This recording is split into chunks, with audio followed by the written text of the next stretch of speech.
Will just have a look at the meaning of these abilities very quickly. Okay, actually जसं मी तुम्हाला सांगत होतो की यामध्ये खूप वेगळे प्रकार असतात. त्यातल्या काही प्रकारांचं मी तुम्हाला सांगतो. त्यातला नेमका अर्थ काय आहे ह्याचा, तर these are the set of abilities and they work in combinations. Okay, हे खूप अशा वेगळ्या क्षमता आहेत, छोट्या छोट्या क्षमता आहेत, त्या आपल्या बुद्धिमत्तेचा भाग असतो आणि ते एकमेकाच्या सहकार्याने किंवा सहचार्याने ते काम करतात. ओके, त्यामुळे त्यातल्या काही भाग आपण नक्कीच वेगळा करू शकतो आणि त्याचा आपण अभ्यास करू शकतो आणि त्याप्रमाणे आपल्याला टेस्ट तयार करता येतात. नंतर ability to process information accurately. What would be the meaning of reasoning?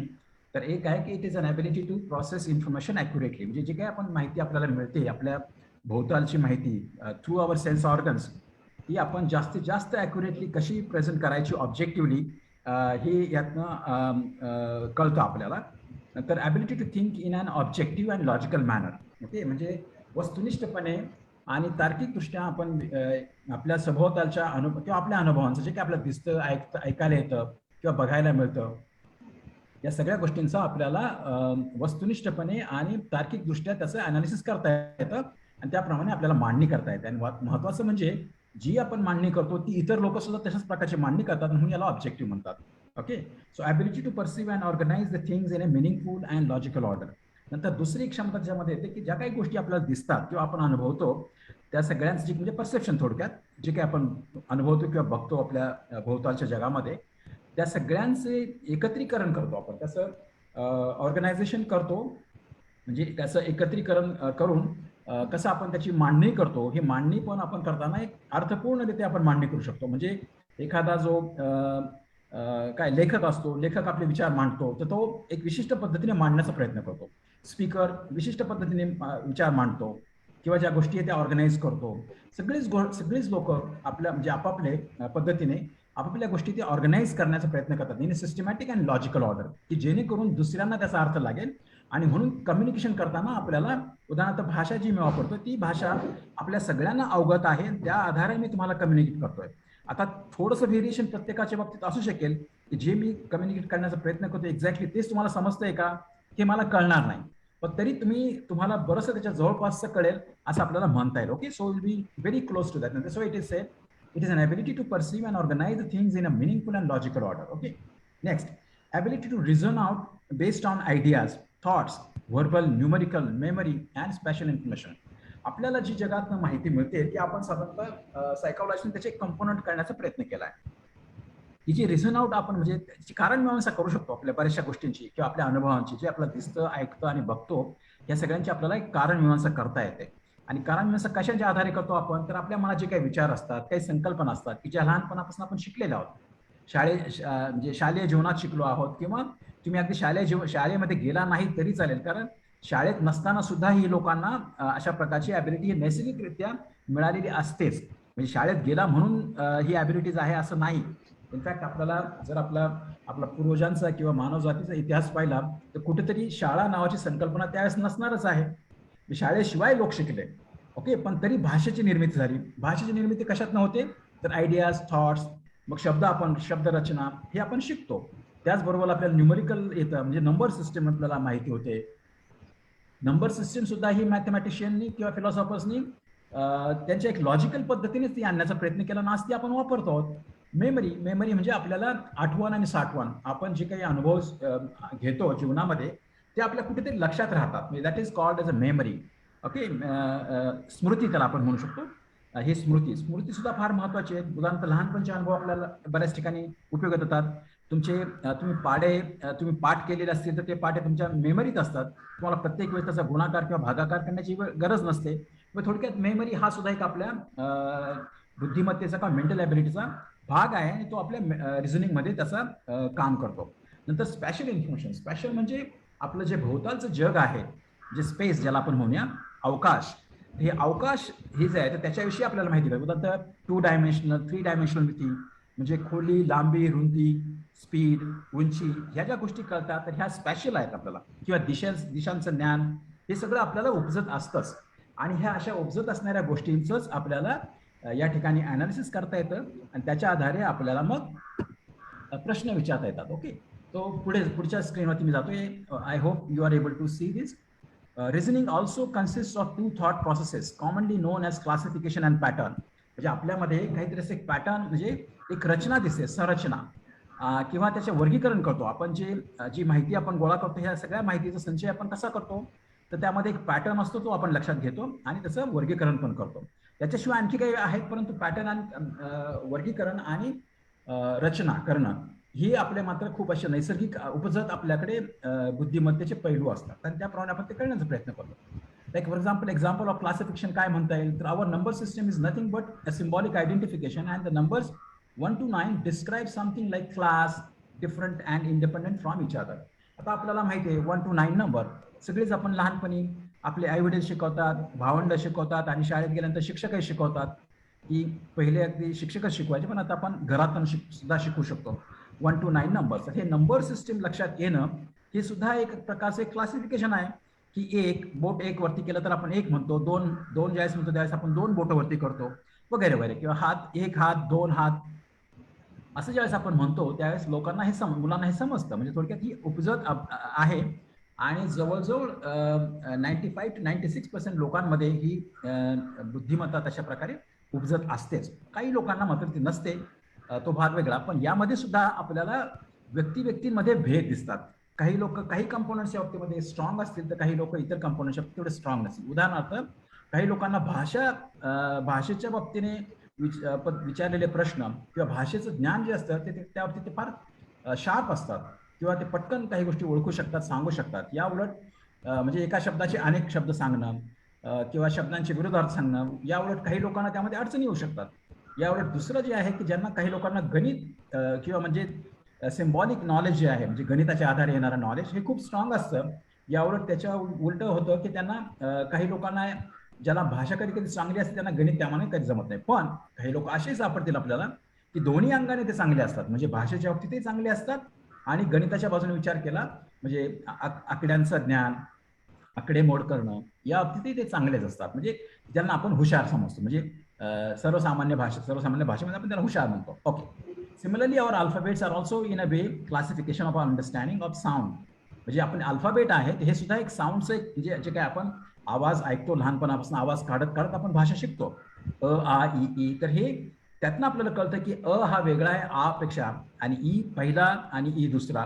आपल्याला माहिती आहे की म्हणजे मराठीमध्ये सुद्धा आपल्याला न बाणाचा न नळाचा आणि पुण्यासारख्या ठिकाणी तुम्हाला न बाणाचा आणि न नळाचा उच्चार येतो की नाही याच्यावरनं कसा भाषेतलं तुमचं कौशल्य कितपत चांगलं आहे हे अगदी पटकन काही लोक ओळखतात. हे आपल्या लक्षात येईल कदाचित. आता ते फक्त पुण्यात घडतं असं नाही, सगळीकडेच हे घडू शकतं. जसं इंग्रजीमध्ये पण आहे की आपल्या उच्चारावरनं तुमची भाषेची प्रगती कितपत असेल वगैरे वगैरे. पण एनिवे त्याचं दडपण घेण्याचं काहीच कारण नाही, कारण आपण अलीकडे असं मानतो की मराठीसारखी भाषा आपली प्रत्येक प्रांतवार किंवा प्रत्येक 14 किंवा 12 किलोमीटरच्या अंतरावरती भाषेचं स्वरूप थोडं थोडं बदलतं आणि त्यामुळे इव्हन महाराष्ट्रात सुद्धा जो आपण भाषेची पद्धत असते बोलण्याची ते थोडंफार फरक पडतो. पण शब्दांचे अर्थ हे मात्र फारसे बदलत नाही. म्हणजे भाषाची पद्धती, बोलण्याची पद्धती बदलू शकेल, पण शब्दांचे अर्थ मात्र बऱ्याच ठिकाणी हे सारखे राहतात आणि म्हणून we are able to communicate with the help of sounds, alphabets, नंतर लँग्वेज याच्यातनं करू शकतो. पुढे मी पुढच्या स्क्रीनवर जातोय. I hope you are able to see my next screen. Therefore, based on words and language, there is verbal reasoning, and based on numbers and the way the numbers are used, there is numerical reasoning. So मी तुम्हाला हे सांगण्याचा प्रयत्न करतो की आपल्यामध्ये एक verbal reasoning म्हणजे भाषेच्या बाजूने काही क्षमता असतात आणि नंबरच्या बाजूने अंकगणिताच्या बाजूने काही क्षमता असतात. ओके. आणि ह्या बऱ्याच कॉमनली आपण बघतो. Okay. In a conventional sense these are all aspects of human intelligence. म्हणजे अगदी मूलभूतपणे आपण जर विचार केला तर मानसशास्त्रामध्ये आपण असं म्हणतो की हे सर्व तुमच्या बुद्धिमत्तेचे हे घटक आहेत. दोन महत्वाचे घटक आहेत. आता मेमरी हा तिसरा घटक आहे आणि नंतर स्पॅशियल रिझनिंग हा आणखी चौथा घटक आहे. असे एक 7-8 घटक आपण बघतो आणि त्यातल्या काही घटकांवरती नक्कीच आपल्याला प्रश्न विचारले जातात. परीक्षेमध्ये जे प्रश्न विचारले जातात हे या संदर्भातच असतात. Okay. Most of the competitive examinations have questions based on these mental abilities where the candidate has to think, analyse the given information and find out the correct answers from the list of the possible answers. हे आपल्याला करायचं असतं. आपण पटकन उदाहरणाकडे वळूया आता. Okay. For example, what are the different kinds of questions that is asked in examinations? So there are questions like pattern, classification, numerical reasoning, verbal reasoning, special reasoning, inductive and deductive reasoning and so on. Okay, हे सगळे वेगळे components आहेत. आणि आता त्याच्यातले आणखी काही प्रश्न याच्यात थोडेसे वेगळ्या प्रकारे, यातही पुन्हा काही सोपे तर काही अवघड, काही मॉडरेटली अवघड म्हणजे मध्यम स्वरूपाचे, मध्यम काठिण्य मूल्य असणारे प्रश्न असतात आणि काही खूप अति क्लिष्ट असे प्रश्न असू शकतात. आता ते एक्झामिनर्सवरती अवलंबून असतं आणि परीक्षेचा काय उद्देश आहे त्याच्यावरती पण अवलंबून असतं. आणि त्या दृष्टीने आपण हे प्रश्न आपण बघूया. ओके, पुढचं आता उदाहरणार्थ एक तुम्हाला पॅटर्न म्हणजे काय असतो तर याच्या अगोदर मी तुम्हाला एक उदाहरण देईल की आपल्याला घड्याळाची डायल तुम्हाला जर म्हणजे ओरिजिनल घड्याळ, ओके, घड्याळामध्ये डायल असते, डायलमध्ये 1 ते 12 आकडे असतात आणि ते विशिष्ट अंतराने ते आपले काटे फिरत असतात विशिष्ट वेळेने, त्याच्यावरून आपण वेळ मोजतो. हे घड्याळ समजायला लागणं म्हणजे तो एक पॅटर्न आहे. हा पॅटर्न आपल्या लक्षात येतो. उदाहरणार्थ 12 वाजता काय आकड्यांची स्थिती असेल, 3 वाजता काय असेल, 6 वाजता काय असेल, 9 वाजता काय असेल आणि 12 वाजता काय असेल. पुन्हा हा जो दिसतोय तो एक पॅटर्न आहे. अशा प्रकारे खूप ठिकाणी आपल्याला पॅटर्न दिसतात. निसर्गामध्ये सुद्धा पॅटर्न दिसतात. उदाहरणार्थ डोंगर सुद्धा एक विशिष्ट पद्धतीने चढ उतार होतात. म्हणजे एकदम टोकदार डोंगर, कधी सपाटीकरण दिसतं, हळूहळू डोंगर उंच होत जातात वगैरे वगैरे. ठीक आहे, म्हणजे निसर्गात हे पॅटर्न दिसतात, बऱ्याच ठिकाणी दिसतात. आर्टिस्ट असतात त्यांच्यामध्ये सुद्धा हे पॅटर्न असतात, पण त्याच्यात आपण जाणार नाही.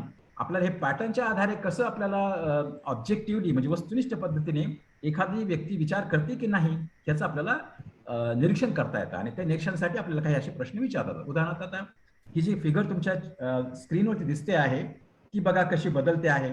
या फिगरमध्ये 3-4 एलिमेंट्स आहेत. म्हणजे एक तर एक स्टार आहे आणि एक ब्लॅक सर्कल आहे डाव्या बाजूला. ओके, ते एक वरच्या डाव्या बाजूला वरच्या कोपऱ्यात आहे, एक खालच्या डाव्या बाजूच्या खालच्या कोपऱ्यात आहे. ते बघा कसं पुढच्या फिगरमध्ये ते स्टार हा वरती गेला आणि जो काळा सर्कल आहे ते थोडंसं पुढे गेला. म्हणजे प्रत्येक ठिकाणी एका अंतराने ते पुढे जात आहे आणि ही मुवमेंट जी घडते ती क्लॉक वाईज होते. ओके, क्लॉक वाईज होते. जसं आपण 8 वाजता, 9 वाजता, 11 वाजता, 12 वाजता जसं आपलं घड्याळ फिरत जाईल तशा प्रकारे हे क्लॉक वाईज आपल्याला म्हणता येतं. Look at that. दुसरी एलिमेंट आपल्या ह्या फिगर मधला आहे की एक आउटर स्क्वेअर आहे आणि आतमध्ये सर्कल आहे. आणि दुसऱ्या फिगरमध्ये आउटर स्क्वेअर आहे, सॉरी आउटर सर्कल आहे आणि आतल्या बाजूला स्क्वेअर आहे. आणि तिसऱ्या फिगरमध्ये बाहेरच्या बाजूला स्क्वेअर आहे आणि आतल्या बाजूला सर्कल आहे. बघा हे कसे बदलत जातात. ओके, हे अल्टरनेट पद्धतीने बदलत जात आहेत. एकदा स्क्वेअर आतमध्ये असतो तर एकदा स्क्वेअर बाहेर असतो, म्हणजे वर्तुळातमध्ये स्क्वेअर बाहेर. हे अल्टरनेट पद्धतीने बदलत जातात. नंतर तिसरा एलिमेंट जो दिसतो यामध्ये ह्या रेषा आहेत. ह्या रेषा बघा कशा आहेत. त्या रेषा सुद्धा पहिल्या फिगरमध्ये एक विशिष्ट स्लॅन्टिंग आहे, अशी तिरपी रेषा आहे. दुसऱ्या फिगरमध्ये तिरपी रेषा आहे, तिसऱ्या फिगरमध्ये पण तिरपी रेषा आहे, पण तिची दिशा बदललेली आहे. ह्या सगळ्या तिन्ही एलिमेंटचा विचार करता कोणतं उत्तर बरोबर असेल हे आपल्याला शोधायचं आहे. पण आता तुम्ही त्याचं उत्तर देऊ शकणार नाही. मला असं वाटतं तुम्हाला तो ऍक्सेस नाहीये आणि एवढ्या 1000 मुलांमध्ये आपण ते करू पण शकणार नाही. तर त्यामुळे मी सरळ उत्तराकडे जातो. ओके, आपल्या कदाचित लक्षात आलंच असेल की उत्तर काय आहे ते. ओके, उदाहरणार्थ बघा, नोट दी मोमेंट ऑफ, याचं उत्तर आहे सी. ओके, याचं मी तुम्हाला सांगतो, याचं उत्तर आहे सी. सी फिगरमध्ये जे आहे ते उत्तर आहे. अर्थात अशा प्रकारचे प्रश्न हे बऱ्याच ठिकाणी वेगळ्या पॅटर्नचे आणि गुंतागुंतीचे प्रश्न येऊ शकतात आणि हे शालेयपासून माध्यमिक शिक्षणावस्था आणि नंतर हायस्कूल किंवा पुढे पोस्ट ग्रॅज्युएट किंवा इंजिनिअरिंग याला आणखी खूप वेगवेगळे कॉम्प्लिकेटेड असू शकतात. पण आपला उद्देश एवढ्या कॉम्प्लिकेटेड गोष्टींकडे बघण्याचा नाहीये. आपल्याला तुम्हाला हे संकल्पना समजून सांगायचं की जेणेकरून तुम्हाला अशा पद्धतीने विचार करण्याची एक सवय लागावी आणि त्यानुसार तुम्हाला उत्तर शोधता यावी. आपल्या बऱ्याच लोकांची प्रॅक्टिस झालेली असेल असं मी समजतो. नसेल झाली तरी यातनं काही तुम्हाला एक दिशा मिळू शकते. बघा त्याचं उत्तर सी. का उत्तर सी आहे? Note the moment of dot and star in the problem figure which is moving clockwise, जे मी तुम्हाला सांगितलं मराठीमध्ये. And the arrow moves in and out in an opposite direction alternatively from figure 1 to figure 3. Similarly, square and circle figures are changing alternatively from figure to figure.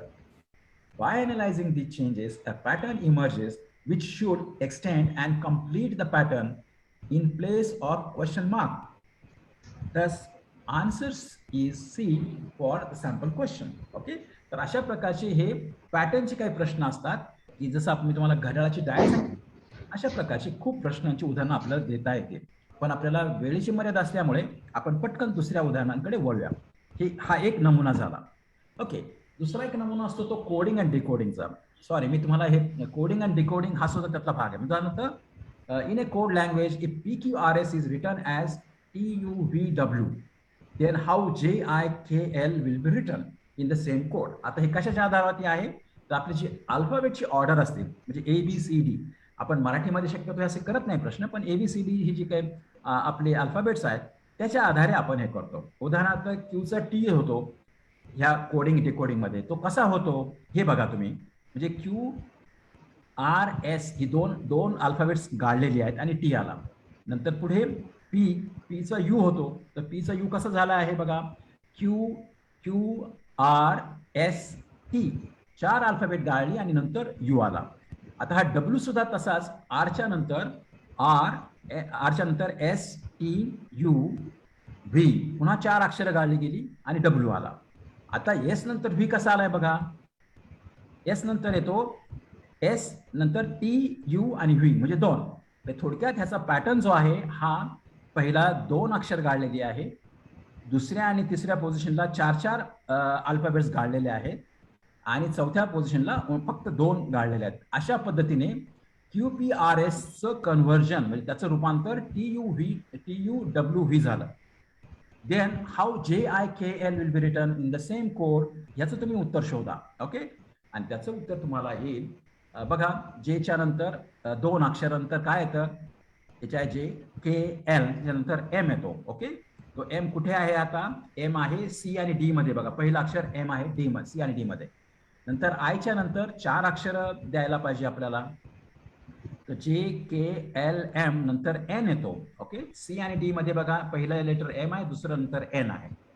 तिसऱ्या ठिकाणी P आहे, JK LMNO. Okay, so P यायला पाहिजे. Okay, तर त्याचं 4 अक्षर गाळल्यानंतर P येतं, त्यामुळे आपल्याला आता आन्सर C पर्यंत आपण पोहोचलो आहोत.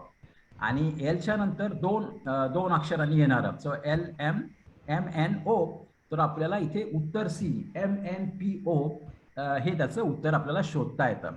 ओके, अशा पद्धतीने आपण हे अल्फाबेटच्या आधारे आपण कसे कोडिंग आणि डिकोडिंग करतो हे यातनं कळतं. ओके, त्याचं उत्तर आपल्याला शोधता येतं. So alternative C is correct. थोडंसं मी अवघड घेतलं आहे, पण ठीक आहे, let see if I something simple. आता हाय तसंच आहे कोडिंग आणि डिकोडिंगचा, पण याच्यात तत्व जे वापरलं आहे हे थोडंसं वेगळं आहे. RAPTER is return as ARTPRE by following a particular principle. आता इथलं प्रिन्सिपल वेगळं आणि तिथलं प्रिन्सिपल वेगळं होतं अगोदरच्या याच्यामध्ये. हे 2 नंबरचं प्रिन्सिपल. इथं म्हणजे शब्दांच्या म्हणजे अल्फाबेटच्या जागा फक्त बदलल्यात बघा. RAPच्या ठिकाणी ART आला आहे आणि TRच्या ठिकाणी PRE आला आहे. तर हे शब्दांची बदल केला आहे, फक्त जागा बदललेल्या आहेत. आणि ह्या जागा बदलताना एक विशिष्ट प्रिन्सिपल वापरलेला आहे, त्याच्या आधारे आपल्याला मिराजची जागा बघायची. उदाहरणार्थ बघा, आता RAP चं कसं झालंय, आता ARP घेतला नाही पण T घेतला आहे, ART. तर त्या दृष्टीने काय होणार, आता MIRA तर RMA. सो पहिला शब्द येईल तो, सॉरी, IMA. तर IMA कुठे येतोय बघा, IMA येतोय फक्त C मध्ये इथे, IMA आणि पुढे RAG. TR ज्या पद्धतीने फिरवला आहे त्याच पद्धतीने TPRE. तो हे कोडिंग डिकोडिंगचं एक वेगळं उदाहरण आहे. फक्त याच्यामध्ये अल्फाबेट्स म्हणजे किंवा अक्षरांच्या जागा फक्त बदलतात, ह्याचा त्या सिक्वेन्सची जागा बदलतात, पण ह्याच्या मूळच्या ते ABCDच्या त्याच्यात काही संबंध नाही आहे. त्यामुळे हा एक प्रकार, ह्याचं उत्तर पुन्हा C आहे. ओके, हा दुसरा प्रकार कोडिंग डिकोडिंगचा. मी तुम्हाला एक आणखी तिसरा प्रकार सांगतो, पण थोड्या वेळाने सांगतो. त्यामध्ये नंबर आणि अल्फाबेट्स यांच्या हे जोडी जोडलेल्या असतात, नंबर आणि अल्फाबेट्स. ओके, त्या पद्धतीने आपण बघू शकतो. ओके, नंतर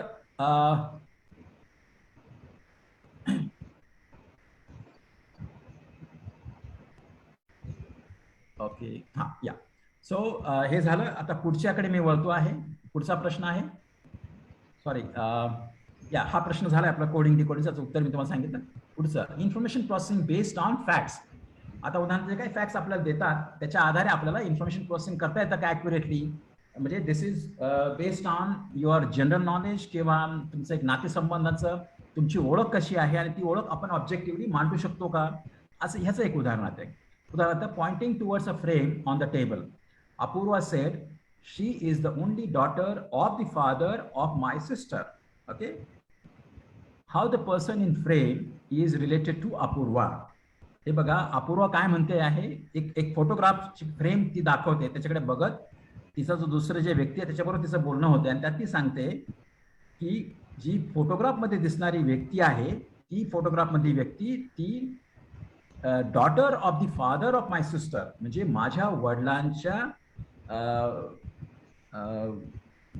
ओके, म्हणजे माझ्या बहिणीच्या वडिलांची ती मुलगी आहे, माझ्या बहिणीच्या वडिलांची ती मुलगी आहे, म्हणजे मग माझी ती कोण लागते, तुम्ही याच्यावर विचार करू शकता. आणि याचं उत्तर आहे सिस्टर. ती तिची बहीण आहे. ओके, आता हे सिस्टर आहेत. उदाहरणार्थ या वाक्यामध्ये अपूर्वा आणि अपूर्वाची सिस्टर ह्या दोघी, अपूर्वाची सिस्टर विषयी सांगते असं आहे. त्याच्याविषयी पण तुम्हाला काही प्रश्न विचारले जाऊ शकतात, पण ते फार आपण खोलात जाणार नाही. त्याच्या फक्त एवढंच विचारलं ऍक्च्युअली त्यांनी की अपूर्वा असं वर्णन करते आहे की एका फोटोग्राफकडे बघून की ज्या फोटोग्राफमध्ये जी व्यक्ती दिसते आहे ती व्यक्ती माझ्या बहिणीच्या वडिलांची कन्या आहे, म्हणजे ती माझी कोण आली, मग सिस्टर आली. तर अशा प्रकारे नातेसंबंधाविषयी जी फॅक्च्युअल इन्फॉर्मेशन आहे अशा प्रकारे काही प्रश्न विचारले जातात. हे पण असे पण काही प्रश्न एक्झामिनेशनमध्ये आपल्याला बघायला मिळतील. पुढचा प्रश्न आहे कोडिंग अल्फाबेट्स अँड नंबर्स. हे मी जर मगाशी म्हटलं ना की अल्फाबेटचा नंबरमध्ये कोडिंग करता येऊ शकतं, are used as symbols. So in a certain code, suppose in a certain code Nagpur is return as 632184 आणि Kanpur is return as 536184. Then how is कृपनॅप कोडेड इन दॅट लँग्वेज. आता कृपनॅपच्या ऐवजी मी एखाद्या शहराचं नाव सुद्धा घेतलं असतं, पण मी पटकन हे तयार केलंय क्रूनॅप, म्हणजे KRUNAP. आता इथे आपल्याला बघायचं आहे की एनचा कोड काय आहे. एनचा कोड 6 आहे, एचा कोड काय आहे 3 आहे, जीचा कोड 2 आहे, पीचा कोड 1 आहे, यूचा कोड 8 आहे आणि आरचा कोड 4 आहे. हेच तुम्हाला कानपूर या शब्दामध्ये गेला तर तिथे तुम्हाला हे सापडेल. PUR इथे कॉमन आहे, PUR इथे आहे, इथे सुद्धा 184. म्हणजे थोडक्यात जी लेटर्स तिथे दिलेली आहे त्या लेटर्सचं हे एक सिम्बॉलिक कन्व्हर्जन आहे. म्हणजे हा एक आपल्या एक प्रकारचं सांगितलंय प्रश्नकर्त्याने की बाबा P म्हणजे 1, U म्हणजे 8 आणि R म्हणजे 4 असं जर आपण गृहीत धरलं आणि N म्हणजे 6, A म्हणजे 3 आणि ते आपल्याला व्हेरीफाय करायचं तिथे ह्याच्यामध्ये की हे जे आपण समजतो आहे ते तसंच आहे ना, त्याची खात्री करायची. आणि नंतर आता देन हाऊ इज कृपनॅप वुड बी रिटर्न. पण आता K ची व्हॅल्यू काय आहे, K ची व्हॅल्यू 5 आहे. आता माझ्या उत्तरामध्ये 5 किती ठिकाणी आहे, ABCD मध्ये ABC, A, C आणि D या ठिकाणी 5 ने सुरुवात होती आहे. ओके, सो पहिला 5. आरचं व्हॅल्यू काय येईल, आरची व्हॅल्यू आहे 4, तर 5 4 हे सुद्धा तिन्ही ठिकाणी 5 4 आहे, A, C आणि D मध्ये आहे. नंतर यू मध्ये बघा, यू ची व्हॅल्यू काय आहे, तर यू ची व्हॅल्यू आहे 8. तर 8 कुठे येतो आहे, तर 8 सुद्धा आपल्याला 2 ठिकाणी येतो. आता A आणि D मध्ये 8 येतो, 5 4 8 ही आपली सुरुवात झाली. नंतर एनची व्हॅल्यू काय, नंबर काय यांचा 6. सो 5 4 8 6. आता आपल्याला ही सिक्वेन्स जी दिसते आहे ही फक्त अल्टरनेटिव्ह ए मध्ये दिसते आहे.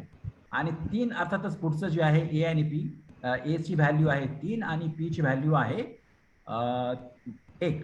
तर हे दोन्ही सोपे आहे पुढचं शोधणं, पण ए हे ह्याचं आपलं उत्तर आहे असं आपल्याला शोधता येतं. आता इथे कोडिंग अल्फाबेटचं कोडिंग कशात झालेलं आहे, नंबरचं कोडिंग अल्फाबेटमध्ये होतं.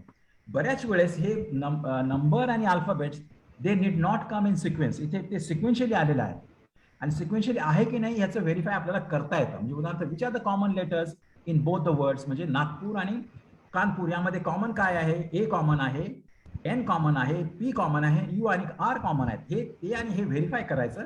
आणि जर हे दोन्हीकडे समान असेल तर याचा अर्थ हे शब्द, हे नंबर आणि अंक एकमेकाशी जोडलेले आहेत आणि तेच आपल्याला उचलायचे आणि इथे लिहायचे आहेत. त्याला काही फार वेळ लागत नाही, पण ते आपल्याला अनालिसिस करावं लागतं. दुसऱ्या ठिकाणी याच्यापेक्षा आणखी अवघड प्रश्न असे असतात की हे शब्द दिले असतात आणि शब्दांचे त्याच ऑर्डरने हे नंबर असतील असं नाही, ते नंबर आपल्याला शोधावे लागतात बऱ्याच वेळेस. आणि अशा प्रकारे नंबर आणि अक्षर यांचं किंवा अल्फाबेट्स यांचं नातं जुळलं, संबंध जुळलं की मग आपल्याला उत्तर शोधणं सोपं जातं. तर अशा पद्धतीने जसं मी तुम्हाला सांगितलं तर अशा पद्धतीने याची उत्तरं शोधता येतात. पुढचं आहे reasoning with alphabets and their sequence.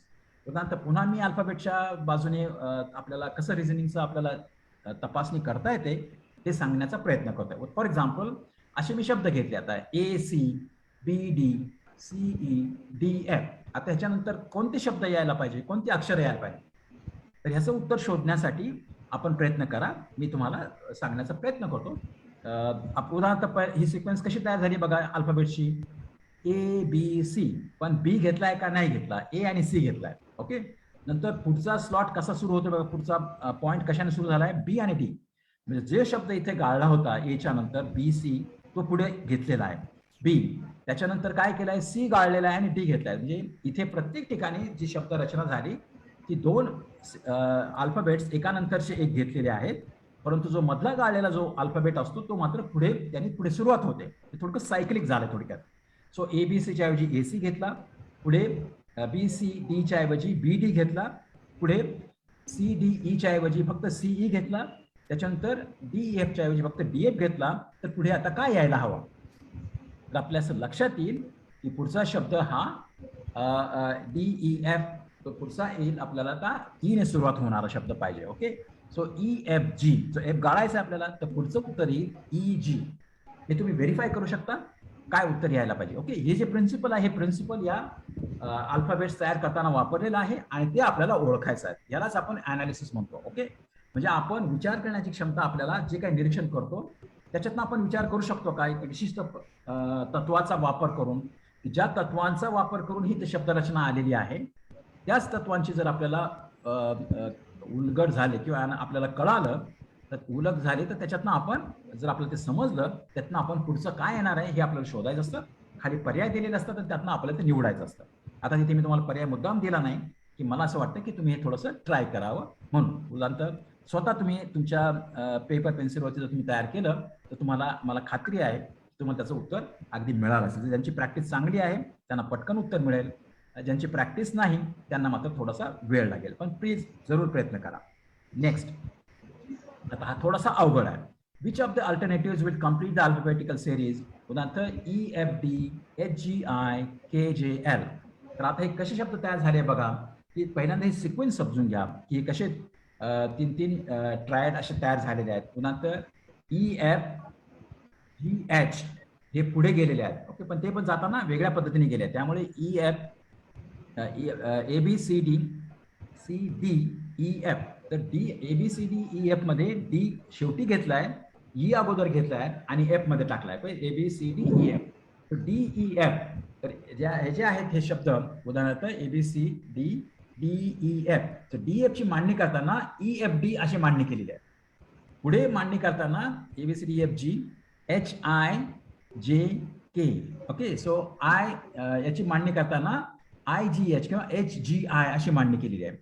अशाच प्रकारे हे शब्द JKL, म्हणजे मधला शब्द सिक्वेन्शियली मधलं लेटर घेतलं, त्याच्या अगोदरचं पुढचं लेटर मागे टाकलेलं आहे आणि के नंतर येणारा शब्द पुढे घेतलेला आहे. अशा पद्धतीने हे आपल्याला सिक्वेन्स होत जाते आहे आणि त्याचं उत्तर आपल्याला शोधायचं. उदाहरण त्याचं उत्तर येईल MNO. ओके, तुम्ही ते शोधू शकता. ओके, याच्यात आपण आता वेळ घालवण्यापेक्षा तुम्ही ते शोधू शकता. ओके, मी पुढे जातोय. इथं पुन्हा आणखी एक सोपं घेतलंय. Which alphabet will come next, ABCDEF. आता हे थोडंसं वेगळं प्रिन्सिपल वापरलेलं आहे. DEF म्हणजे DE का गाळलेला आहे आणि F, सो DF ने सुरुवात झालेली आहे. DEF नंतर FG, पुढच्या लगेच जे लेटर येतं त्यानेच पुन्हा सुरुवात झालेली आहे पुढची कॉमा नंतर. So GHIJ. आता इथे एक लेटरचा फरक होता D आणि EF मध्ये. DEF चा एक गाळलेला आहे. GJ मध्ये EFG HIJ दोन गाळलेले आहेत, त्यानंतर जे घेतलेलं आहे. आता आपल्याला तिसरं ओळखायचं आहे, तर कोणतं येऊ शकेल सर. इथे आपल्याला EFG, आता हे H ने सुरुवात होईल की I ने होईल की J ने होईल की K ने होईल, हे आपल्याला शोधायचं आहे. ओके, हे पण तुम्ही उत्तर शोधू शकता. त्याच्यानंतर तुम्हाला Q आणि U, QRSTU अशा प्रकारे ते आलेलं आहे. तर हे कसं येतं हे आपल्याला ओळखायचं आहे. उदाहरणार्थ हा EFG नंतर इमिजिएटली आलाय, पण हा लगेच G नंतर इमिजिएटली येत नाही, काही शब्दानंतर तो येतो आहे. तर किती शब्दानंतर तो येतो हे आपल्याला शोधावं लागेल आणि त्याप्रमाणे उदाहरणार्थ आपल्याला K ने सुरुवात होऊ शकते ती. EFG HIJ के. सो के ने सुरुवात होणारे दोन आहेत, बी आणि डी. हे पण तुम्ही घरी शोधून बघण्याचा प्रयत्न करा. ठीक आहे. तुमच्या असं लक्षात येईल की अशा पद्धतीने ज्या सिक्वेन्सनी हे शब्द बदलत आहेत अल्फाबेट्स, त्या सिक्वेन्सनी आपल्याला ते शोधायचे असतात आणि अशा पद्धतीने आपल्याला याचं उत्तर शोधता येतं. ठीक आहे. नेक्स्ट आता मी येतोय इंडक्टिव्ह आणि डिडक्टिव्ह रिझनिंग, की हे खूप कॉमनली आपल्याला आपल्या व्यवहारामध्ये विचारले जातात, आपल्याला ही माहिती असते. पण त्याचे मी थोडक्यात तुम्हाला अर्थ समजावून सांगतो. कदाचित आपल्याला बहुतेकांना तो माहिती असेलच. Many of you must be knowing this, but जर नसेल तर मी तो सांगण्याचा प्रयत्न करतो. Reasoning means action of thinking about something in a logical sensible way. This is the dictionary meaning that I am taking.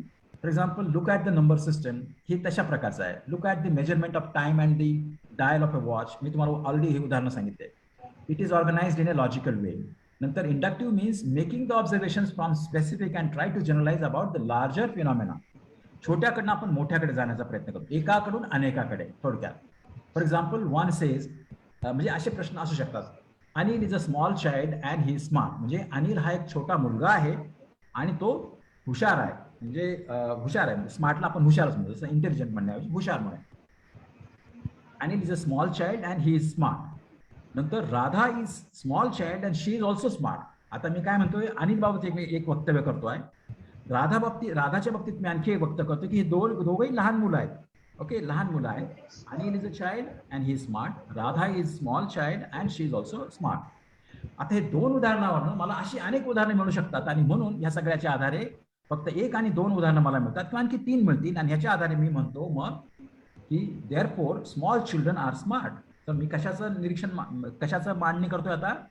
एक निरीक्षण घेतलं की Anil is small child and he is smart. Radha is small child and she is also smart. ही दोन उदाहरणं मी घेतो आहे लहान मुलांची. हे माझं निरीक्षण आहे. या निरीक्षणाच्या आधारे मी असं म्हणू शकतो मग, किंवा म्हणण्याचा प्रयत्न करतो, किंवा जे काही मांडणी करायचा मी प्रयत्न करतो त्याला आपण जनरलायझेशन म्हणतो. Therefore I say all children, small children are smart.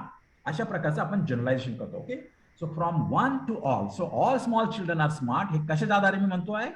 तर पहिलं मी अनिलचं निरीक्षण केलं, राधाचं निरीक्षण केलं. या दोघांमध्ये मला काही कॉमन गोष्टी दिसतात, त्याच्या आधारे मी पुढे संपूर्ण लहान मुलांविषयीचा एक अंदाज मांडण्याचा प्रयत्न करतो, प्रेडिक्शन करतोय, किंवा जनरलायझेशन, सामान्यीकरण करण्याचा प्रयत्न करतोय. आणि अशा प्रकारे मी माझं जग समजून घेण्याचा प्रयत्न करतो. याला सायन्समध्ये इंडक्टिव्ह रिझनिंग म्हणतात, जे from small to big, from single to many, याचं मी जनरलाइज करण्याचा प्रयत्न करतो. त्याला जनरलायझेशन म्हणतात. ज्यावेळेस असा आपला अप्रोच असतो, फ्रॉम स्मॉल, एक निरीक्षणावरनं आपण मोठं निरीक्षण करण्याचा प्रयत्न करतो. मराठीमध्ये अशी म्हण आहे की सुतावरनं स्वर्गाला जाण्याचा प्रयत्न करतात म्हणून. आता ती म्हण आणि हे इथले जे विचार आहेत ते थोडक्यात कधी कधी जवळपास येतात, पण ती म्हण मात्र निगेटिव्ह प्रकारे मांडली गेलेली आहे मराठीमध्ये. सुतावरनं स्वर्गाला म्हणजे तुम्ही फार छोट्या गोष्टीवरनं खूप मोठ्या गोष्टीचा अंदाज करण्याचा प्रयत्न करता, पण ह्या लॉजिकल रिझनिंगमध्ये ते अलाउड आहे. उलट कॉमन सेन्समध्ये मात्र त्याला आपल्याला विरोध होतो, ते आपल्याला करू देत नाही. पण बऱ्याच वेळेस लहान मुलं किंवा आपण सगळे हे अशाच पद्धतीने शिकतो आणि ते खरोखर ती तपासणी करण्यासाठी आपल्याला इंडक्टिव्ह रिझनिंगचा उपयोग करता येतो. इनफॅक्ट वैज्ञानिक दृष्टिकोनामध्ये सुद्धा आपण याच इंडक्टिव्ह रिझनिंगचा वापर करून वैज्ञानिक दृष्टिकोनाची निर्मिती करतो. सायन्स म्हणजे तरी काय आहे. Science tries to find out what are the general principles in life, किंवा युनिव्हर्समध्ये जनरल प्रिन्सिपल्स काय आहेत त्याचा आपण शोध घेतो. पण कशाच्या आधारे घेतो. From small to many. So we do one observation, do another observation, आणि रिपीटेडली आपल्याला जास्त लक्षात येतं की अशाच प्रकारचे ऑब्झर्वेशन दिसत आहेत, त्याचा आधार घेऊन आपण मग जनरलाइज करतो. थोडक्यात हे अशा प्रकारे आपण पुढे जाऊया. ओके, डिडक्टिव्ह रिझनिंग ते नेमकं ह्याच्या विरुद्ध करतं. This is opposite to inductive reasoning. From generalization to specific, from here we move from generalization to specific, from larger to smaller. म्हणजे थोडक्यात आपण असं म्हणू का, एक उदाहरण मी तुमच्यासमोर मानतोय की बाबा all cricket players are brave. Okay, असं म्हणूया. खरं तर आपण ब्रेव्ह हा शब्द सैनिकांसाठी वापरतो किंवा पोलिसांसाठी वापरू, पण तरी मी असं म्हणतोय की all cricket players are brave. Suppose हे आपण पहिलं वाक्य मान्य केलं किंवा कुठेतरी मला एक आर्ग्युमेंट करणार जो असतो तो अशा प्रकारे म्हणतो, all cricket players are brave. कुठेतरी त्याला लक्षात येतं की अरे सगळे क्रिकेट प्लेयर्स हे सांता शूर असतात. मग Sunil is a cricket player, मग सुनील शूर असेल का. तर या तत्वाप्रमाणे जर all cricket players are brave आणि Sunil is a cricket player हे जर कोणीतरी मांडणी करत असेल तर लॉजिकली आपल्याला हे मान्य करावं लागतं की सुनील हा सुद्धा एक ब्रेव्ह आहे, तो तसा शूर आहे. मग जर सगळेच cricket players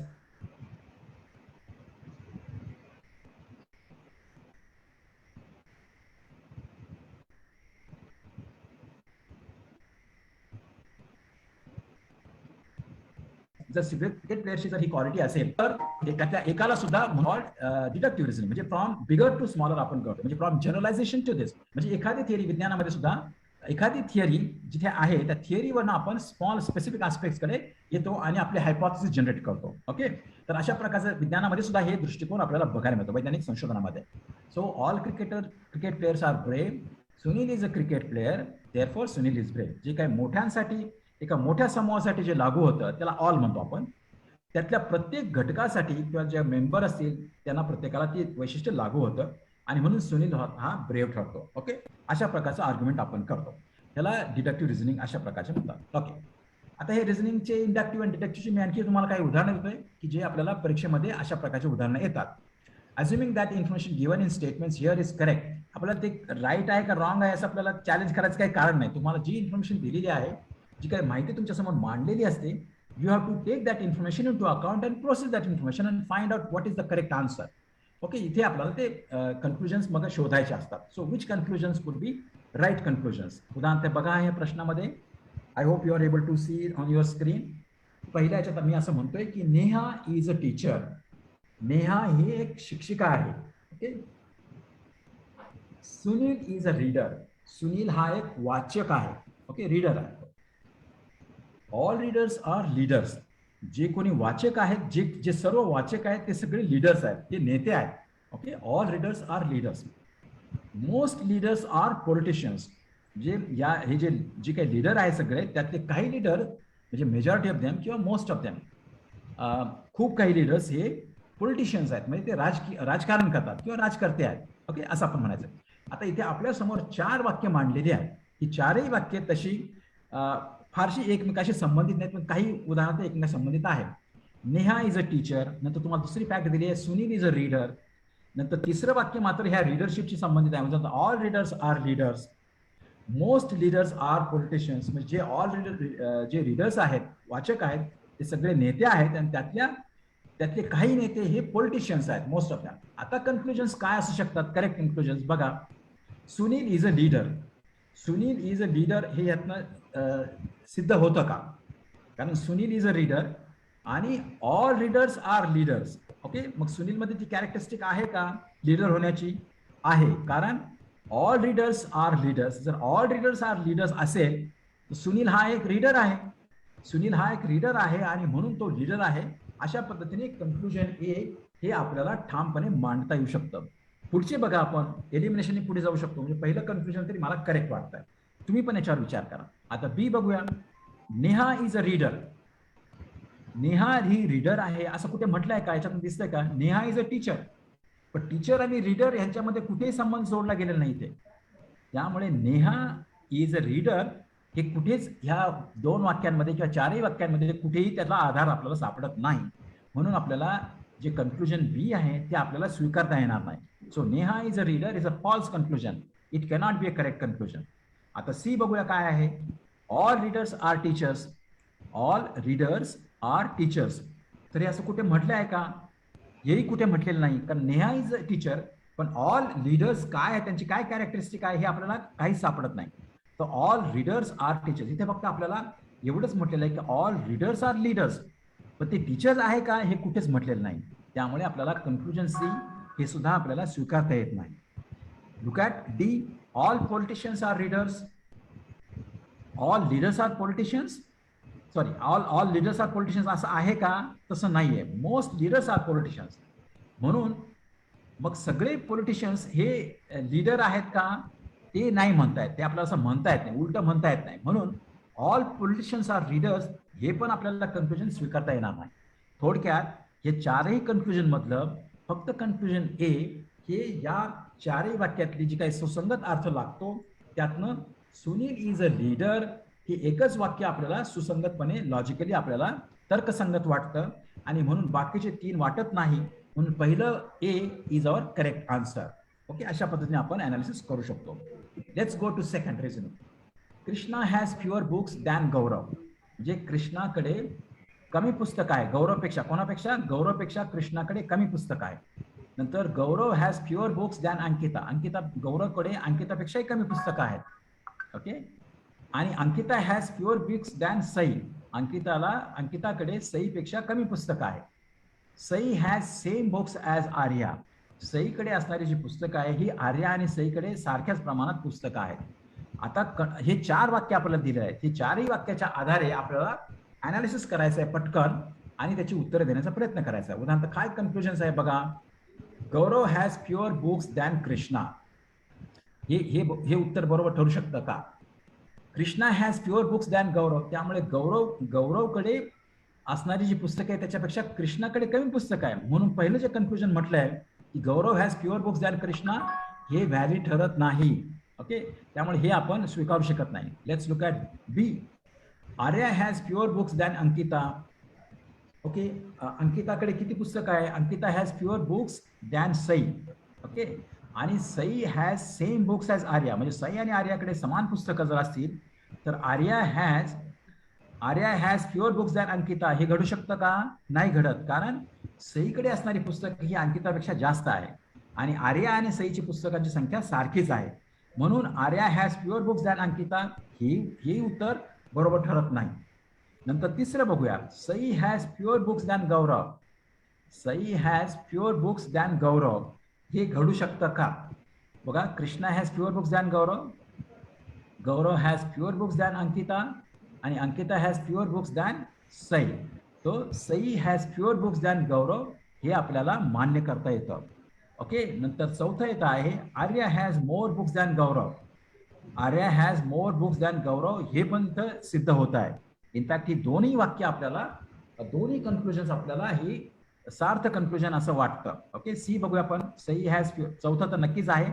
Arya has more books than Gaurav because या सगळ्यांमध्ये कोणाकडे पुस्तकं सगळ्यात जास्त आहे तर सई आणि आर्याकडे सगळ्यात जास्त पुस्तकं आहेत इतरांपेक्षा. म्हणून Arya has more books than Gaurav हे पुन्हा व्हॅलिड कन्क्लुजन आहे किंवा हे राईट कन्क्लुजन आहे.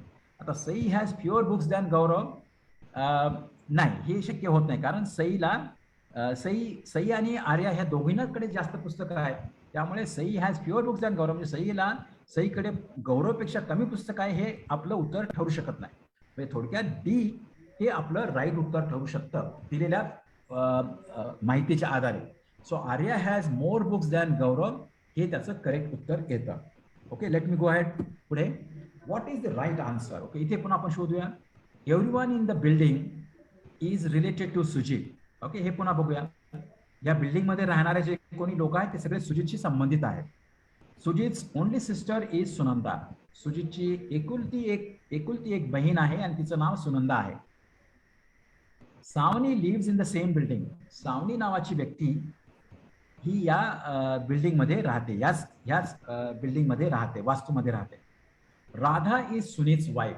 आता हे 4 आपल्याला फॅक्ट्स आपल्यासमोर मांडलेले आहेत. राधा ही सुनीतची बायको आहे, त्यामुळे सॉरी सुजित पाहिजे, ते सुनीत नाही. Radha is Sujit's wife. Please correct that. It should be Sujit. Radha is Sunit नाही, सुजित's वाईफ. तर हे जर असेल तर आता काय कन्क्लुजन्स योग्य असू शकतात? Savni is related to Radha. हे Savni is related to Radha आपण म्हणू शकतो का? येस, म्हणू शकतो, कारण Radha is related to Sujit. Okay, कारण या बिल्डिंग मध्ये राहणारे सगळे लोक सुजितच्या संबंधित आहे आणि राधा ही सुजितची बायको आहे. त्यामुळे जे राधाशी संबंधित आहेत ते सुजितशी संबंधित आहेत आणि therefore Savani is related to Radha हे कन्क्लुजन आपल्याला स्वीकारता येतं. दुसरं, Sunanda and Radha are sisters. Sunanda and Radha are sisters हे होऊ शकतं का? हे होऊ शकत नाही, कारण सुनंदा ही सुजितची सिस्टर आहे आणि राधा ही सुजितची बायको आहे. त्यामुळे Sunanda and Radha are sisters हा निष्कर्ष आपल्याला मान्य करता येत नाही. तिसरं बघूया. Savni is Sujit's daughter. हे होऊ शकतं का? हे होऊ शकतं आणि होऊ नाही शकत, असं दोन्ही बाजूने. कारण आपल्याला इथे कुठेच क्लू मिळत दिसत नाही की सावनी इज सुजित's डॉटर, असं कुठेच दिसत नाही. पण Savani lives in the same building आहे असं त्याच्यात म्हटलेलं आहे. पण ती त्याची मुलगी असू शकते, कारण त्या दोघांना अपत्य आहे का हे आपल्याला माहिती नाहीये. म्हणून त्या आधारे जर विचार केला तर हे कन्क्लुजन आपल्याला स्वीकारता येणार नाही. पण ती शक्यता नक्कीच आहे.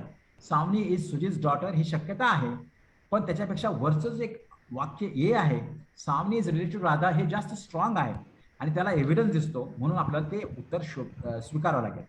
Radha is mother of Savani, याच्याविषयी पण आपण सांगू शकत नाही. मग आपल्याला हे आपल्याला स्वीकारावं लागेल की सावनी इज सुजीत डॉटर.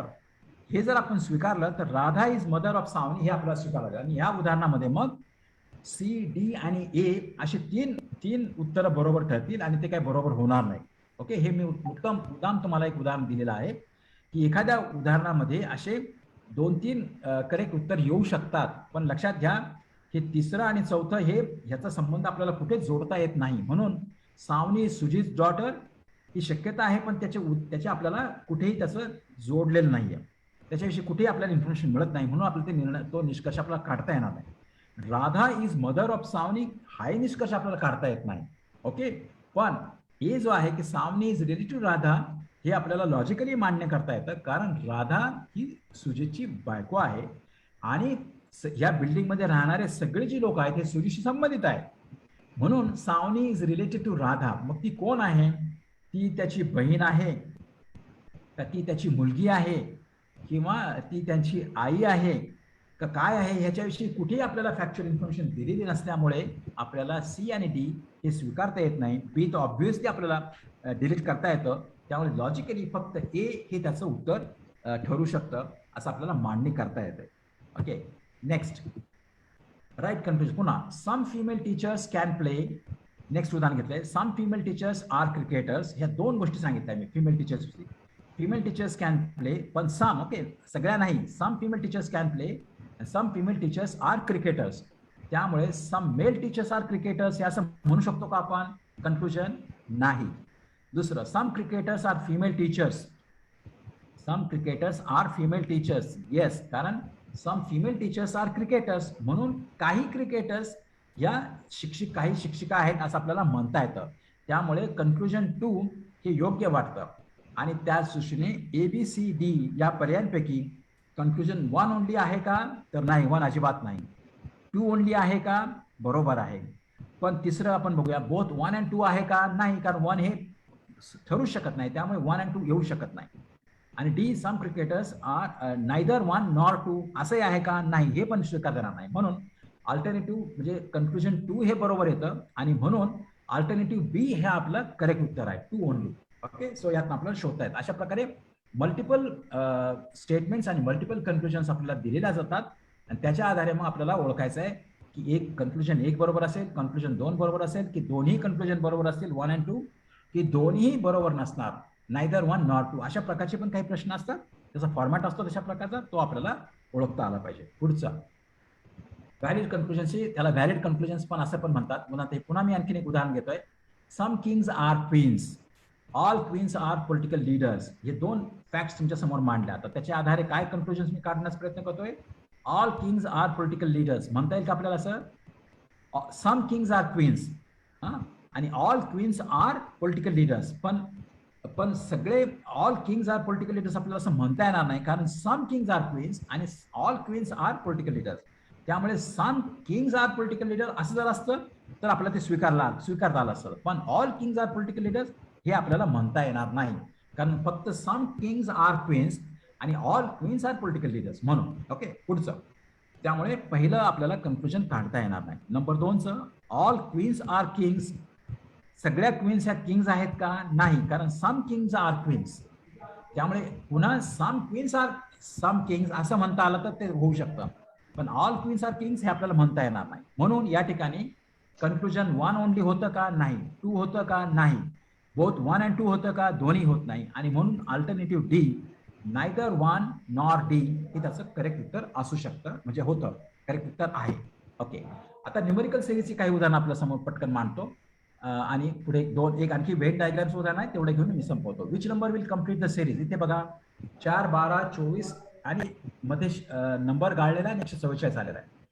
तर मी कशा प्रकारे सिरीज तयार केली त्याचं मी तुम्हाला लॉजिक सांगतो. उदाहरण तुम्ही पण प्रोसेस करण्याचा प्रयत्न करा. 4 आणि 12 मध्ये काय संबंध आहे? 4 हा 12च्या 3 पट आहे. मग असं असू शकेल का? 4 त्रिक 12, 12 आणि 24 मध्ये काय संबंध आहे? 24 हा 12च्या दुप्पट आहे, म्हणजे 4 त्रिक 12, 12 दुनी 24. आणि पुढे मग आपल्याला लॉजिकली जसं म्हणायचं असेल तर 24 त्रिक 72 असं आपण म्हणू शकतो का? आणि मग 72 दुनी 144 हे तत्व जर आपण पाहिलं तर या तत्वाने आपल्याला 144 येतं का? तर ते येतं. म्हणजे अशा प्रकारे सिरीज तयार केल्या जातात. यात प्रिन्सिपल आहे की या नंबरचा एकमेकाशी कसा संबंध आहे, ते मल्टिपल्सने रिलेटेड आहे, स्क्वेअरने रिलेटेड आहे, स्क्वेअर रूटने रिलेटेड आहे, डिव्हिजनने रिलेटेड आहे, का काही नंबर आणि काही अशा पद्धतीने ऍडिशन करून ते तयार होतात, कसे तयार होतात एकमेकाचे सिक्वेन्स, हे आपल्याला शोधायचं असतं. हे अगदी सोप्यात सोपं मी आपल्या समोर मांडलेलं आहे. 4 आणि 12 मध्ये 4 त्रिक 12, 12 आणि 24 मध्ये 12 दुनी 24 आणि पुढे 24 त्रिक 72 आपण केलं तर 72चं इथे उत्तरांमध्ये तो पर्याय आहे आणि 72च्या दुप्पट केलं ते 44 येतात. म्हणजे ते प्रिन्सिपल या चारही ठिकाणी मला ते व्हेरीफाय करता येतं. त्यामुळे याचं उत्तर आपण 48 स्वीकारू शकतो का नाही. कारण 24 जुने 48 आपण स्वीकारलं तर 48 जुने 96 होतात आणि 144 पण आपण पोहोचू शकत नाही. म्हणून 48 हे उत्तर बरोबर नाही. 36 हे उत्तर येतं का, तर तेही बरोबर येत नाही. 72 हे जर आपण उत्तर स्वीकारलं, त्याचं प्रिन्सिपल काय हे शोधलं, तर 72 हे उत्तर स्वीकारून आपण 144 पर्यंत पोहोचू शकतो. 96 हे उत्तर स्वीकारलं तर 24 चोक 96 होतात, ते बरोबर नाही. कारण 12 24 आणि 24 चोक 96 हे इथे आपल्याला दिसत नाही. ओके, त्या चार पट असा नंबर आपल्याला दिसत नाही, म्हणून आपल्याला डी पण स्वीकारता येते. कधी कधी आपल्याला एलिमिनेशन स्ट्रॅटेजीने पण आपल्याला उत्तर शोधता येतात. त्यामुळे उत्तर सी हे आपलं बरोबर आहे. पुढचं बघूया. पुढची सिरीज आहे 14, 10, 18, 12. एक अंक गाळला आणि मग पुढे 14 घेतलेला आहे. तर हे कशी सिरीज तयार झालेली असेल, तर आपल्याला मी फार आपल्या म्हणजे आपण जरूर डोक्याला थोडासा त्रास द्या, पण मी पटकन सांगतो वेळेअभावी. यामध्ये 2 सिरीज मिक्स केलेल्या आहेत. त्याच्यामध्ये 14 आणि 10 मध्ये तसा आपल्याला संबंध शोधता येतो, पण तोच संबंध पुढे राहत नाही. म्हणजे उदाहरण 14 आणि 10 मध्ये 4चं अंतर आहे, पण 10 आणि 18 मध्ये 8चं अंतर झालं. 18 आणि 12 मध्ये 6चं अंतर आहे. पुढे काय अंतर असायला हवं हे आपल्याला समजता येत, ओळखता येत नाही. पण ती डबल सिरीज आहे का हे आपण ओळखू शकतो. कसं, 14, 18 नंतर 10, 12 आणि 14, म्हणजे 10, 12 आणि 14 म्हणजे अल्टरनेट नंबर मध्ये संबंध दिसतोय.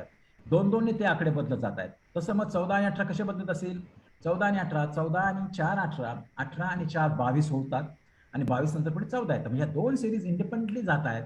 त्या दोन एक 10, 12 आणि 14ची सिरीज तर सरळ सरळ दिसते आहे. त्यामुळे 14, 18 आणि ही दुसरी सिरीज असली पाहिजे आणि त्याच्या आधारे आपण 14, 18, 16 केलं तर येतं उत्तर, नाही येत. 22 केलं तर येतं, 20 केलं तर येत नाही, 13 केलं तर 14 पर्यंत पोहोचू शकत नाही. थोडक्यात 14, 18 आणि 22, 14 आणि 4 18 आणि 4 22 ही एक सिरीज. दुसरं 10 अधिक 2 12, 10 12 आणि अधिक 2 14, म्हणजे 10 12 14 ही दुसरी सिरीज. अशा 2 सिरीजच्या मिश्रणातनं ही एक सिरीज तयार केलेली आहे आणि या पद्धतीने आपण उत्तर शोधू शकतो. पुढचं, which of the state following numbers will complete the series. 9, 16, 30, 58 ते 30च्या नंतर कॉमा पाहिजे आणि पुढचं आपण शोधा. म्हणजे बघा आता हा कसा तयार झाला आहे, तर हे प्रिन्सिपल मी तुम्हाला सांगतो. तुम्हाला थोडासा वेळ लागेल, पण प्रयत्न करा. 9 आणि 16 काय नातं आहे, तर 9 दुनी 18 असं होऊ शकतं किंवा 9 आणि 7 16 असं पण म्हणता येईल मला. त्या पद्धतीने मी विचार करू शकतो 9 आणि 16चा संबंध. पण मी डायरेक्ट तुम्हाला सांगतो 9 आणि 16 मधला संबंध असा मी तयार केला आहे की 9 दुने 18 वजा 2 म्हणजे काय होतील, 16 होतील. 16 दुने 32 वजा 2 म्हणजे 30 होतील. 30 दुने 32 वजा 2 म्हणजे 58 होतील. अशा पद्धतीने 58 दुने जे काही येईल त्याच्यातनं वजा 2 केलं तर ते किती येईल, मग ते 116 वजा 2. तर याचं उत्तर येईल ए.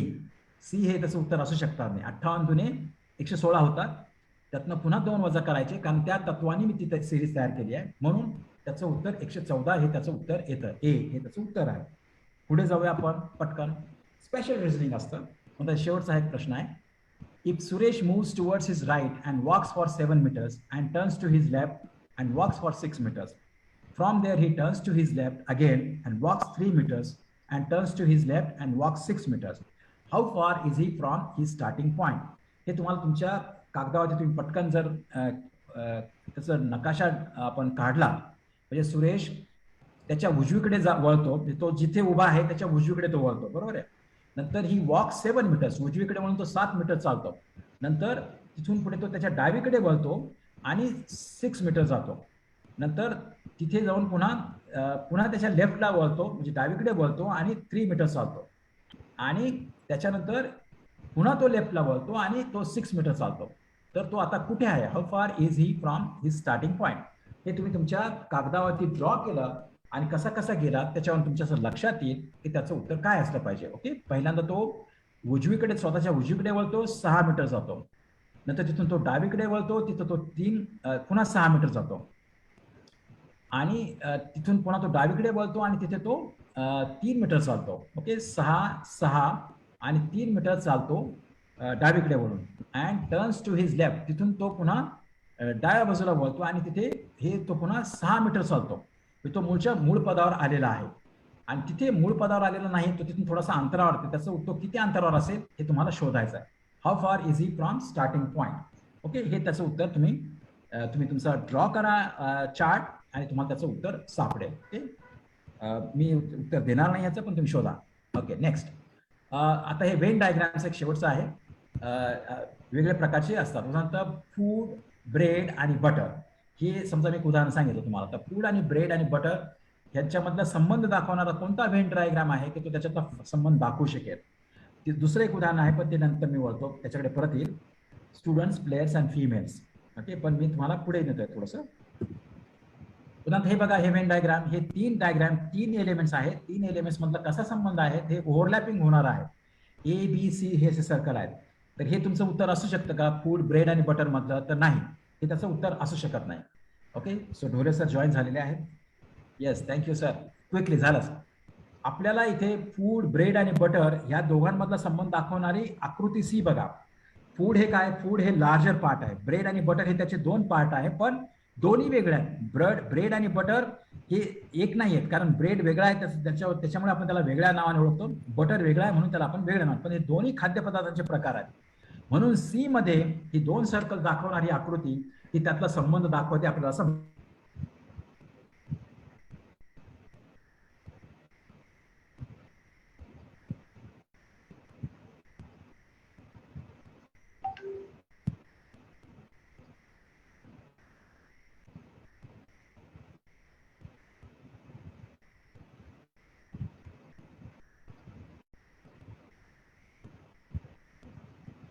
बटर. आता पुढचं एक तुम्हाला प्लेयर्स आणि फिमेल्स यातले वेन डायग्रामच्या आधारे तुम्हाला रिलेशन दाखवायचं आहे. ते कसं दाखवाल, यातली कोणती आकृती, म्हणजे सम फिमेल्स आर प्लेयर्स आणि सम स्टुडंट्स आर फिमेल्स. सो हे तिघही ओव्हरलॅप होतात एकमेकाशी. तर कदाचित ही आकृती तुम्हाला त्याचं उत्तम उदाहरण दिसू शकेल. ओके, पण तरी याच्यामध्ये बघूया आपण. इथे कुठली आकृती दिसते आहे का आपल्याला अशी दिसणारी? तर ही याच्यात ती दिसत नाही. जी मागीची आकृती त्याच्यामध्ये त्याचं उदाहरण आपल्याला देता येईल. ओके, स्टुडंट्स, प्लेयर्स आणि females. Some students are players and they are females also. म्हणजे फिमेल्स, स्टुडंट्स आणि प्लेयर. फिमेल्स ह्या स्टुडंट्स पण असतात आणि काही फिमेल्स ह्या नॉन प्लेयर्स पण असतात. त्यामुळे हे 3 सर्कल इंडिपेंडेंट आहे आणि तिन्ही सर्कल एकमेकाशी छेद देतात. तर ही मागची जी आकृती मी तुम्हाला दाखवली होती, ही स्टुडंट्स, प्लेयर्स आणि फिमेल्स, ही ह्याच्यात आपल्याला ही आकृती त्याचं बेस्ट उदाहरण होऊ शकते. ओके, त्याचं उत्तर होतं ह्या ABCD ह्या आकृतीमध्ये त्याचं उत्तर दिसत नाही आपल्याला. ओके, तर अशा पद्धतीने आपल्याला वेगळ्या प्रकारचे प्रश्न विचारले जातात परीक्षेमध्ये. आणि ही माझं जे काही मला सांगायचं होतं या निमित्ताने आपल्याला, किंवा लॉजिकल रिझनिंग मध्ये वेगळ्या प्रकारचे प्रश्न असतात. अर्थात यापेक्षाही खूप वेगळे गुंतागुंतीचे प्रश्न असू शकतात.